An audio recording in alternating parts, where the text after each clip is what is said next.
Damas y caballeros, bienvenidos a 4x3, o mejor dicho, las 13 noches de horror de 4x3. 13 noches en las que voy a estar hablando de películas de horror de años pasados. Yo soy Ángel y en esta primera noche voy a estar hablando de Hereditary.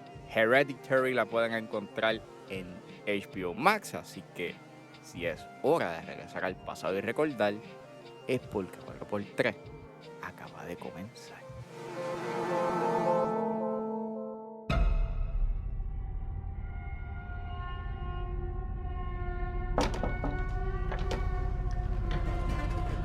Come on, Peter.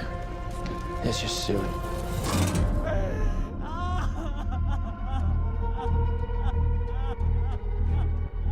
It's heartening to see so many strange new faces here today. I know my mom would be very touched and probably a little suspicious. My mother was a very secretive and private woman. Hereditary es una película escrita y dirigida por Ari Aster. Ese fue su debut directorial y el elenco lo compone Toni Collette, Millie Shapiro, Gabriel Byrne, Alex Wolff y Anne Dowd. Y trata sobre una familia en duelo que es atormentada por eventos trágicos e inquietantes. Disclaimer: esta película tiene un alto contenido violento y tiene temas de suicidio, por lo cual sugiero discreción. Antes de que Ari Aster hiciese esta película, él era bastante conocido por haber hecho varios cortos. Uno de los cortos más famosos, o por lo menos más conocidos antes de hacer Hereditary, fue The Strange Thing About the Johnsons, que es un corto bastante controversial. Y A24 se interesa bastante en él, en hacer su debut directorial. Y pues le dan el visto bueno para hacer Hereditary. Y pues la estrenan en el Festival de Sundance, causando un revuelo en donde básicamente la gente que la vio en ese entonces la catalogaban como una de las mejores películas de horror de ese año. Y sí, en su tiempo la crítica siguió aclamando esta película, tenía un 90% en Rotten Tomatoes. Y en su momento, antes de que estrenara Everything Everywhere All at Once, se convirtió en una de las películas más taquilleras de A24 en su historia. Y a pesar de que fue una película aclamada por la crítica, para la audiencia fue un tanto mixta. Por lo menos la gente que fue que llenó la encuesta del Cinema Score, pues overall tuvo una nota de D+, pero si eres fanático de A24, probablemente te guste mucho esta película. Y para mí, en mi perspectiva, yo pienso de que esta es una de las películas que puso a A24 en otros niveles. Y aunque habían sacado películas como Ex Machina, Moonlight, pero en términos de horror, Hereditary actúa o tiene un papel muy importante dentro del mythos de A24. Y pues, hay un antes y un después cuando uno ve Hereditary. Yo les voy a contar un poquito de la experiencia que yo tuve al ver esta película. Yo me acuerdo que esta película salió en Plaza del Sol, o por lo menos había salido en Puerto Rico, y sorprendentemente tuvo una tanda en Plaza del Sol. Ya llevaba 3 semanas en los cines, aquí por lo menos en Puerto Rico, y ya estaba como que a punto de irse. Yo dije, pues contra, tengo que ver esta película. Había visto el trailer, me parecía bien intrigante y se veía que era una buena película. Y yo me acuerdo que cuando yo iba de camino a Plaza del Sol a ver esta película, yo dije, yo la voy a pasar muy bien, maybe me asusto un poco, pero va a ser una película bien chévere y no me va a traumar en ningún aspecto. Qué ingenuo yo era. Yo me senté, la vi, y cuando salí, yo inmediatamente tuve que ir a Chili. Número 1 porque tenía hambre, pero número 2 era porque tenía que hacer algo antes de llegar a casa. Yo no quería llegar a casa, estar en mi cuarto y pensar en la película, porque en verdad me dejó en mal estado. No pensaba que iba a terminar tan bastripeado después de haber visto Hereditary. Y hasta esa noche yo no pude dormir bien por el imagery y por todo lo que pasó en la película, en todas las repercusiones que pasaron esos personajes durante la película. Y, mano, es una película que se ha quedado conmigo y que cada vez que yo la veo me gusta más. Yo la revisité, obviamente, para hacer este especial y esto es un masterpiece. Es una de las mejores películas de horror de la pasada década. Like period. Desde el inicio, mano, esta película es perfecta, con ese paneo en el estudio de Annie, que es el personaje que interpreta a Toni Collette, para luego terminar en el Dolly Inn al Dollhouse. Y aunque la manera en cómo pasan a la próxima escena es un composite, no es genuinamente un tiro largo, el efecto que crea y lo que significa para toda la película, el significado que hay detrás de ese encuadre, de esa primera escena, es tanto. Es una película que sin decir ningún diálogo te está diciendo mucho. Y básicamente con esa escena inicial te está dejando claro los temas del control. Al igual que la escena a la cual pasamos, que es este white shot del cuarto de Peter, que es el personaje que interpreta Alex Wolff. Es básicamente un white shot. Te deja claro de que estos personajes, pues, nosotros somos testigos de estos eventos y de que estos personajes de por sí no tienen un cierto tipo de control. Que eso es algo que lentamente en la película te dejan claro más y más. Nosotros estamos viendo básicamente a estos personajes interactuar, pero su libre voluntad es nada más que una mera ilusión. Que eso es algo que Ari Aster, luego de esta película, con Midsommar y con Bo's Afraid, es un concepto que él ha estado jugando. Es un tema recurrente en las películas que él ha hecho. Y es básicamente esta falta de control que tienen sus personajes y que son básicamente peones en un tablero. Y, mano, la idea de que lentamente las cosas que van pasando en la casa, la idea de cómo el imagery, esa escena cuando Charlie está llevando la cabeza de la paloma y sale afuera y básicamente ve a la abuela y tú piensas de que, no, ella se lo está imaginando, pero no, spoilers, si no la han visto, pues denle pausa, vayan a ver esta película que está en Max y después regresen y escuchen esta reseña. Mano, esa escena, yo cuando yo la vi por primera vez, yo dije, pues contra, esto es como que, esto es algo sobrenatural, no, yo me imagino de que, que constantemente hubo gente del culto donde estaba la mamá de Annie en la casa alrededor, literalmente escuchando o sencillamente, digamos, haciendo cosas de culto. Y básicamente esa realización de que en ningún momento ellos están solos, de que la familia no está sola, de que hay alguien, o esa idea de que hay alguien o algo que está en la casa, en verdad, para mí por lo menos yo lo encuentro sumamente inquietante. El hecho en que tú piensas de que tú estás solo o que tienes control y en realidad no es así. Y esta película literalmente juega con eso y yo la encuentro sumamente disturbing. Y mano, más allá, o sea, y más allá de eso, es que es la manera en cómo te venden esa falta de control y estos personajes, porque es que las actuaciones son fenomenales. Claro, el highlight es Toni Collette. Toni Collette en esta película se merecía la nominación y se merecía ganar el Oscar. En verdad, de que ella no lo hubiesen nominado es sencillamente un insulto, porque la actuación de ella en esta película es fenomenal. Es cruda, es trágica, es eso. Son las emociones que ella deja emanar en esta película. Y es que están, nuevamente, crudo. Es que es la única palabra que yo puedo decir. Porque hay escenas que literalmente tú estás viendo claramente una madre que perdió a su hija. Y hermano, es sencillamente devastador, hermano. Y el resto del elenco hace un excelente trabajo. Alex Wolff deja también de mandar una crudeza emocional, como también Gabriel Byrne, Ann Dowd. Obviamente, Ann Dowd es una excelente actriz. Y hasta Millie Shapiro, que aunque Millie Shapiro no está tanto en la película, la presencia que ella tiene durante la película también es bastante poderosa.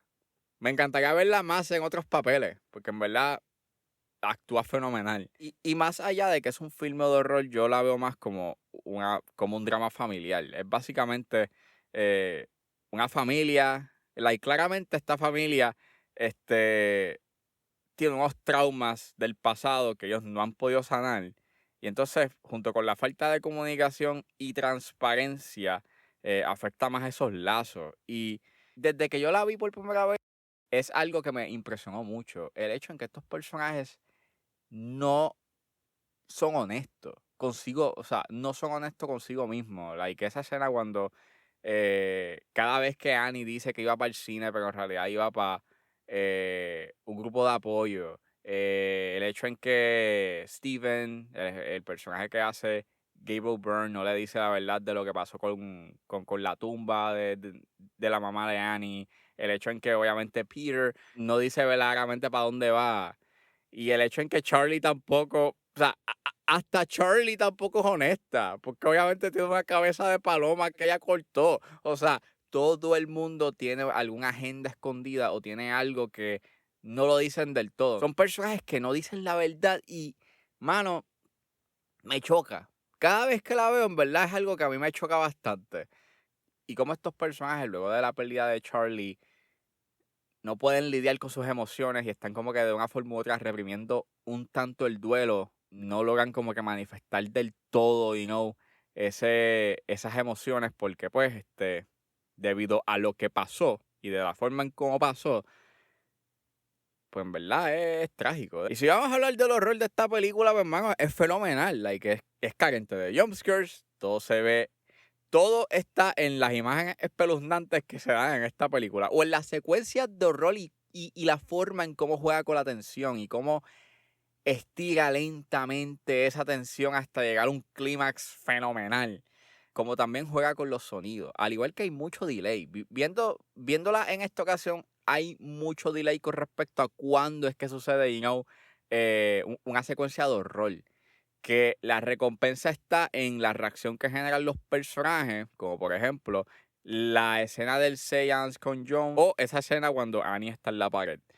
Es la manera en cómo la película juega con su tensión y es la manera en cómo la película juega con el ritmo de su secuencia con sus secuencias de horror, porque en vez de directamente irse al clímax, hay puntos en donde decide tener estos momentos de calma que no te relajan, pero que rara vez se ve en una película de horror, o por lo menos en Hollywood. Y la manera en cómo juega con eso, en cómo a veces no tengas algún tipo de sonido externo para puntualizar ese elemento de horror, sino de que sucede y lo que termina siendo, horripilante o lo que causa miedo es la reacción de los personajes, pues en verdad está bien logrado, mano. Es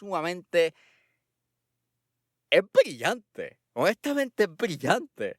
Al igual que, mano, al igual que para mí la escena que hace que esta película sea una obra maestra es la escena del accidente. Y para mí lo que la hace ser una obra maestra no solamente es el evento en sí, porque el evento en sí es para pelos porque tú no te lo esperas, sino que es la manera en cómo Ari Aster se toma su tiempo para presentarte y confirmarte lo que pasó. O sea, entonces empiezas a crear estas dudas, ya que es obvio lo que pasó, pero de una forma bien extraña crea esta falsa esperanza de que maybe no pasó. Por lo menos ese fue como que el feeling que yo tuve cuando la vi por primera vez en el cine. Yo dije, pues, no ha pasado nada, no te han enseñado nada, so maybe hay una posibilidad de que Charlie esté bien. I mean, nuevamente, qué ingenuo yo era, pero es que de la manera en cómo te lo presentaron en los trailers, tú piensas de que Charlie es ese ente maligno que va a desencadenar estas secuencias de horror, pero no. Bueno, sí y no. Y mano, no es hasta en el momento más crítico que es cuando Annie llega al carro y lo único que escuchamos son los gritos de ella mientras vemos la reacción de Peter en su cuarto, esperando a que la mamá reaccione a lo que pasó, al accidente. Y mano, Es ahí en donde Ari Aster te enseña el aftermath del accidente, que es una imagen que es sumamente imposible de borrar de la mente, mientras escuchamos de fondo los gritos de Annie, de una madre que ha perdido a su hija. Y son esos dos elementos los que para mí hacen que esa escena sea sumamente legendaria y marque un antes y un después a que esta película sea no solamente una buena película, sino un masterpiece. Mano, la música de Colin Stetson es fenomenal, es siniestra, es lúgubre, la manera en cómo ese tipo juega, o sea, cómo él le saca sonidos tan bizarros y extraños a un saxofón es espectacular. Al igual que la fotografía de Paweł Pogorzelski es magistral, la manera en cómo él juega, cómo es una fotografía con estos colores naturales y los encuadres tan dinámicos que él logra hacer, pero lo más que me sorprende es la manera en cómo él juega con la atmósfera y cómo lentamente él mueve la cámara o cómo te hace sentirte inmerso a la escena y lo que sienten los personajes. Eso junto con la edición es brillante. El ritmo que tiene la edición es espectacular en puntos. O sea, esta película sencillamente es una de las mejores películas, nuevamente, una de las mejores películas de horror de la pasada década. Y si ustedes no la han visto, mano, véanla. Esta película marca un antes y un después. Es una película que es un must watch. Es disturbing porque advertidos están. Es una película sumamente inquietante, pero la manera en cómo juega con el horror, la manera en cómo estos personajes llegan a ser interesantes, o sea, la manera en cómo estos personajes son interesantes gracias a las actuaciones, por las cosas que suceden, la manera en cómo narrativamente la película juega con el control y cómo poco a poco le va quitando a la voluntad y al libre albedrío que tienen estos personajes es horripilante, como es brillante la manera en cómo Ari Aster presenta eso. Y es brutal. Sencillamente es una película que es un must watch. Eso es lo único que puedo decir. Eso es lo único. Y así es como yo voy a acabar esto. Es sencillamente un must watch. I just don't want to put any more stress on my family.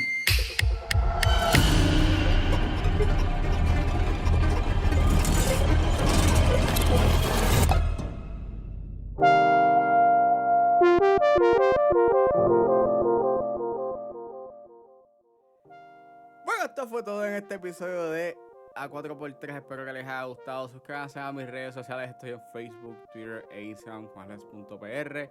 Recuerden suscribirse a mi Patreon con un solo $1. Pueden suscribirse a la plataforma y escuchar antes de su estreno los episodios de 10 a 15 y a 4x3. Se pueden buscar en la plataforma como Ángel Serrano o simplemente escriban patreon.com/10 a 15. Si están en la disposición de ayudar a la calidad de este podcast, pueden donarme a través de PayPal como Ángeles PR. También me pueden ayudar con sencillamente compartiendo los episodios en las redes sociales. Y no importa la ayuda que ustedes decidan hacer, yo voy a estar inmensamente agradecido. Los links a todas estas opciones están disponibles en la descripción de este episodio. Lo pueden buscar en su proveedor de podcast favorito como 10 a 15 con Ángel Serrano. Gracias por escucharme. Recuerden suscribirse y nos vemos en la próxima.